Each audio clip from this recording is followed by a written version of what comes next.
Hello, ಎಲ್ರಿಗೂ ನಮಸ್ಕಾರ. ಎಲ್ರು ಹೇಗಿದ್ದೀರಾ? ನಾನಂತೂ ತುಂಬಾ ಚೆನ್ನಾಗಿದ್ದೀನಿ. ನೀವು ಕೂಡ ಎಲ್ಲರೂ ಆರಾಮಾಗಿದ್ದೀರಾ ಅಂತ ಭಾವಿಸ್ತಾ welcome back to my YouTube channel of kitchen series.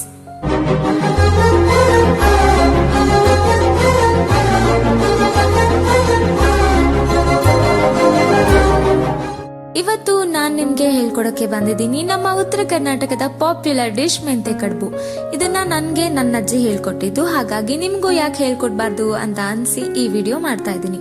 So ಯಾರಾದ್ರೂ ಹೊಸ ರೆಸಿಪಿ ಕಲ್ತ್ಕೋಬೇಕು ಅಥವಾ ಟೇಸ್ಟಿ ಅಂಡ್ ಹೆಲ್ದಿ ಆಗಿ ಏನಾದ್ರೂ ಪ್ರಿಪೇರ್ ಮಾಡಬೇಕು ಅಂಡ್ ಸ್ವಲ್ಪ ಡಿಫ್ರೆಂಟ್ ಆಗು ಇರಬೇಕು ಅಂತ ಅನ್ಕೊಳ್ತಿರೋರ್ಗೆ ಈ ರೆಸಿಪಿ ತುಂಬಾನೇ ಯೂಸ್ ಆಗುತ್ತೆ. ಹಾಗೇನೆ ಇದರಲ್ಲಿ ಹೆಚ್ಚಾಗಿ ಫೈಬರ್ ಕಂಟೆಂಟ್ ಇರೋದ್ರಿಂದ ಹಾರ್ಟ್ಗೆ, ಡೈಜೆಷನ್ಗೆ, ಇಮ್ಯೂನ್ ಸಿಸ್ಟಮ್ಗೆ ಇನ್ನು ಹಲವಾರು ರೀತಿಗಳಲ್ಲಿ ಉಪಯೋಗ ಅಂತಾನೆ ಹೇಳ್ಬೋದು.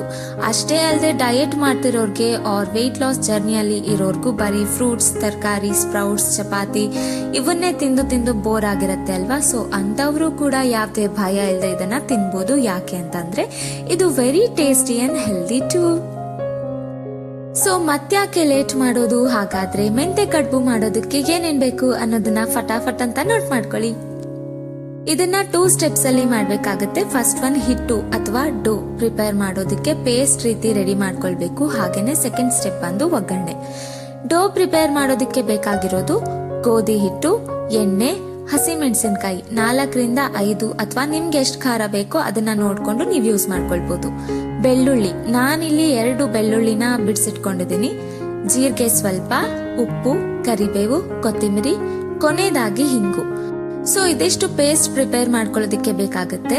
ಇನ್ನು ಒಗ್ಗರಣೆಗೆ ಎಣ್ಣೆ, ಸಾಸಿವೆ, ಜೀರಿಗೆ, ಕಡಲೆಬೇಳೆ, ಉದ್ದಿನ ಬೇಳೆ, ಹಸಿಮೆಣಸಿನಕಾಯಿ, ಕರಿಬೇವು, ಬೆಳ್ಳುಳ್ಳಿ. ಇದು totally optional because paste prepare ಮಾಡ್ಕೊಳ್ಳುವಾಗ ಹಾಕಿರ್ತೀವಿ ಅಲ್ವಾ. ಸೊ ಒಗ್ಗರಣೆಗೆ ಬೇಕು ಅಂದ್ರೆ ಹಾಕೊಳ್ಬಹುದು, ಇಲ್ಲ ಅಂದ್ರೇನು ಫೈನ್. ಅರ್ಧ ನಿಂಬೆಹಣ್ಣು ಅಂಡ್ ಅಟ್ ಲಾಸ್ಟ್ ಮೆಂತೆ ಸೊಪ್ಪು. ಈರುಳ್ಳಿ ಮತ್ತೆ ಮೆಣಸಿನಕಾಯಿ ಹಾಗೇನೆ ಮೆಂತೆ ಸೊಪ್ಪು ಇವೆಲ್ಲವನ್ನ ಸಣ್ಣದಾಗಿ ಕಟ್ ಮಾಡಿಟ್ಕೊಂಡಿದ್ದೀನಿ. ಸೊ ದಟ್ ನೋಡೋದಕ್ಕೆ ಚೆನ್ನಾಗಿರುತ್ತೆ ಅಂಡ್ ತಿನ್ನೋದಕ್ಕೂ ಕೂಡ. ಮೊದಲನೇದಾಗಿ ಹಿಟ್ಟನ್ನ ಕಲಸಿಟ್ಕೊಳ್ತೀನಿ. ಅದು ಸ್ವಲ್ಪ ನೆನೆಯೋದಕ್ಕೆ ಟೈಮ್ ಬೇಕಾಗುತ್ತೆ ಹಾಗಾಗಿ. ಬಟ್ ಅದಕ್ಕಿಂತ ಮುಂಚೆ ಪೇಸ್ಟ್ ಪ್ರಿಪೇರ್ ಮಾಡ್ಕೊಳ್ಬೇಕಾಗತ್ತೆ. ಈಗ ಮಿಕ್ಸಿ ಜಾರಿಗೆ ಕೊತ್ತಂಬರಿ, ಕರಿಬೇವು, ಬೆಳ್ಳುಳ್ಳಿ, ಹಸಿಮೆಣಸಿನಕಾಯಿ, ಜೀರಿಗೆ, ಉಪ್ಪು ಹಾಗೇನೆ ಹಿಂಗು ಇವೆಲ್ಲವನ್ನ ಹಾಕಿ ಪೇಸ್ಟ್ ಮಾಡ್ಕೊಳ್ತೀನಿ.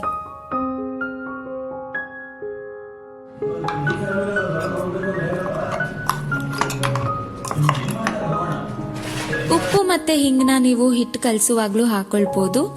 ಈಗ ಗೋಧಿ ಹಿಟ್ಟಿಗೆ ಸ್ವಲ್ಪ ಎಣ್ಣೆ ಹಾಕಿ ರೆಡಿ ಮಾಡಿಟ್ಕೊಂಡಿರುವಂತಹ ಪೇಸ್ಟ್ ನ ಹಾಕಿ ಚಪಾತಿ ಹಿಟ್ಟಿನ ಹದಕ್ಕೆ ಬರೋ ರೀತಿ ಕಲಸಿ ಕೊನೆಯದಾಗಿ ಎಣ್ಣೆ ಸವರಿ 1 hour ನೆನೆಯೋದಕ್ಕೆ ಬಿಡ್ತೀನಿ.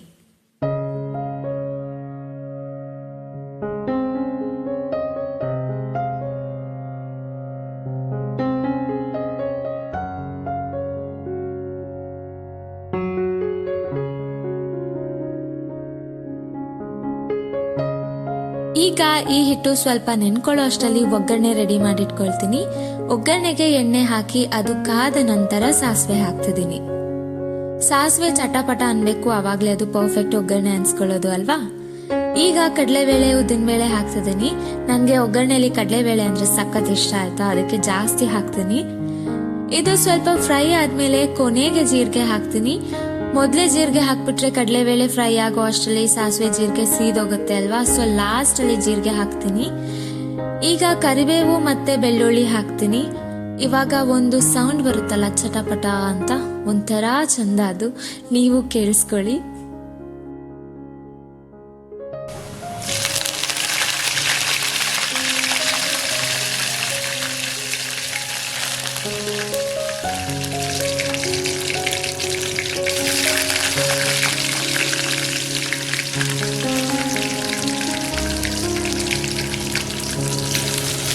ಈಗ ಹಸಿ ಮೆಣಸಿನಕಾಯಿ ಮತ್ತೆ ಈರುಳ್ಳಿ ಹಾಕಿ ಇದು ಸ್ವಲ್ಪ ಹಸಿ ವಾಸನೆ ಹೋಗೋವರೆಗೂ ಫ್ರೈ ಮಾಡ್ಕೋಬೇಕು.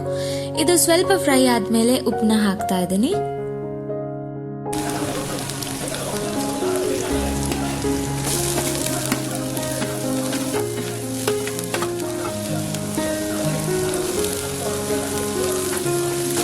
ಇದಾದ್ಮೇಲೆ ಮೆಂತೆ ಸೊಪ್ಪು ಹಾಕಿ ಇದು ಕೂಡ ಹಸಿ ವಾಸನೆ ಹೋಗೋವರೆಗೂ ಬಾಡಿಸ್ಕೊಳ್ಬೇಕು.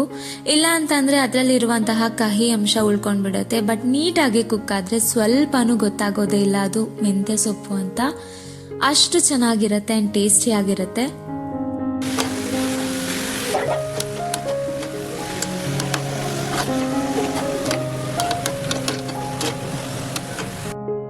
ಇವಾಗ ಅರಿಶಿನ ಪುಡಿ ಹಾಕ್ತಾ ಇದ್ದೀನಿ. ಸಾರಿ, ಅವಾಗ್ಲೇ ಮರ್ತ್ಬಿಟ್ಟೆ ಫ್ರೆಂಡ್ಸ್. ಅರಿಶಿನ ಪುಡಿ ಕೂಡ ಆಪ್ಷನಲ್. ಸ್ವಲ್ಪ ಕಲರ್ ಇದ್ರೆ ನೋಡೋದಕ್ಕೆ ಚೆನ್ನಾಗ್ ಅನ್ಸುತ್ತೆ, ಹಾಗೆ ನೋಡೋದಕ್ಕೆ ಚೆನ್ನಾಗಿದ್ರೆ ತಿನ್ನೋದಕ್ಕೂ ಖುಷಿ ಆಗುತ್ತೆ ಅಲ್ವಾ. ಹಾಗಾಗಿ ನಾನು ಅರಿಶಿನ ಪುಡಿ ಯೂಸ್ ಮಾಡಿದೀನಿ. ನಿಮ್ಗೆ ಬೇಡ ಅಂದ್ರೆ ನೀವು ಹಾಕೋಕ್ ಹೋಗ್ಬೇಡಿ.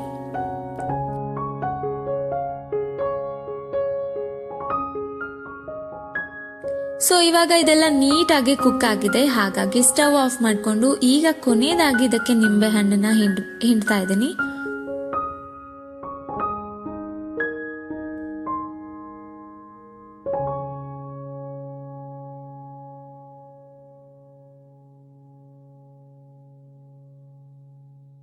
ಈಗ ಹಿಟ್ಟು ಕೂಡ ನೆಂದಿದೆ. ನೋಡಿ ನೀವು ಕೂಡ ಎಷ್ಟು ಸಾಫ್ಟ್ ಆಗಿದೆ ಅಂತ. ಸೊ ಇವಾಗ ಕೈಗೆ ಎಣ್ಣೆ ಸವರ್ಕೊಂಡು ಇದನ್ನ ಚಿಕ್ಕ ಚಿಕ್ಕ ಉಂಡೆ ರೀತಿ ಮಾಡಿ ಇದನ್ನ ಸ್ವಲ್ಪ ಫ್ಲಾಟ್ ಮಾಡ್ಕೊಳ್ಬೇಕು. ಆಗ ಬೇಗ ಬೇಯುತ್ತೆ, ಹಾಗೆ ತಿನ್ನೋದಕ್ಕೂ ಕೂಡ ಸುಲಭ.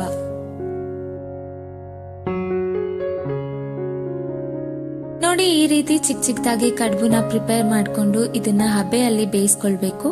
ಅದಕ್ಕೆ ನಾನು ಇಲ್ಲಿ ಪಾತ್ರೆಯಲ್ಲಿ ನೀರಿಟ್ಟು ಈ ರೀತಿ ಪಾತ್ರೆಯಲ್ಲಿ ಬೇಯಿಸ್ಕೊಳ್ತಾ ಇದ್ದೀನಿ. ನಿಮ್ ಹತ್ರ ಸ್ಟೀಮರ್ ಇದ್ರೆ ಅದ್ರಲ್ಲೂ ಬೇಯಿಸ್ಕೊಳ್ಬಹುದು, ಅಥವಾ ಎರಡೂ ಇಲ್ಲ ಅಂತ ಅಂದ್ರೆ ಇಡ್ಲಿ ಪ್ಲೇಟ್ಸ್ ಇರತ್ತಲ್ವಾ, ಅದಕ್ಕೇನೆ ಸ್ವಲ್ಪ ಎಣ್ಣೆ ಸವರಿ ಅದ್ರಲ್ಲೂ ಕೂಡ ಬೇಯಿಸಿಟ್ಕೊಳ್ಬಹುದು. ಈಗ ಇದು ಬೇಯೋದಕ್ಕೆ 10 ಮಿನಿಟ್ಸ್ ಬಿಡ್ತೀನಿ.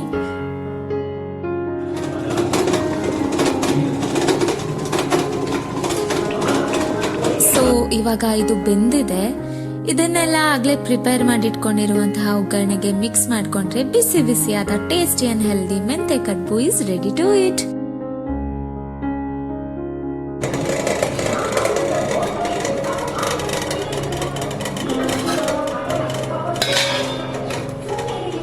ನೋಡಿದ್ರಲ್ವಾ ಸಖತ್ತಾಗಿ ಮೆಂತೆ ಕಡುಬು ಹೇಗ್ ಮಾಡೋದು ಅಂತ. ನೆಕ್ಸ್ಟ್ ಟೈಮ್ ಈವ್ನಿಂಗ್ ಸ್ನಾಕ್ಸ್ಗೆ ಏನ್ ಪ್ರಿಪೇರ್ ಮಾಡೋದು ಅಂತೆಲ್ಲ ಯೋಚನೆ ಮಾಡಕ್ ಹೋಗ್ಬೇಡಿ. ಇದನ್ನ ಪ್ರಿಪೇರ್ ಮಾಡ್ಕೊಂಡು ತಿಂದು ಹೆಲ್ದಿ ಆಗಿರಿ ಅಂತ ಹೇಳ್ತಾ ಈ ವಿಡಿಯೋನ ಇಲ್ಲಿಗೆ ಮುಗಿಸ್ತಾ ಇದ್ದೀನಿ. ಮತ್ತೆ ಮುಂದಿನ ವಿಡಿಯೋದಲ್ಲಿ ಸಿಗ್ತೀನಿ. ಅಲ್ಲಿವರೆಗೂ ಯಾವಾಗ್ಲೂ ಎಲ್ರಿಗೂ ಒಳ್ಳೆದೇನೆ ಬಯಸ್ತಾ, ನೀವು ನಗ್ತಾ ಇನ್ನೊಬ್ರನ್ನು ನಗಿಸ್ತಾ ಖುಷಿಯಾಗಿರಿ. ಹೊಟ್ಟೆ ತುಂಬಾ ರುಚಿಯಾಗಿ ತಿಂದು ಕಣ್ ತುಂಬಾ ನಿದ್ದೆ ಮಾಡಿ. Thanks for watching. Take care. Tata. Love you all.